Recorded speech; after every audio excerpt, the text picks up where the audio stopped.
Ang salot ng mga lamok. Sinabi ng Panginoon kay Moises, "Sabihin mo kay Aaron na ihampas niya ang kanyang baston sa lupa, at magiging lamok ang mga alikabok sa buong lupain ng Ehipto."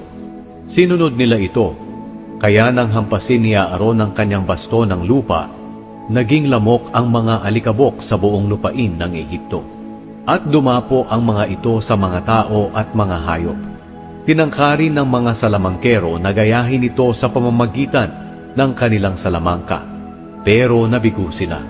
Patuloy na nagsidapo ang mga lamok sa mga tao at mga hayop.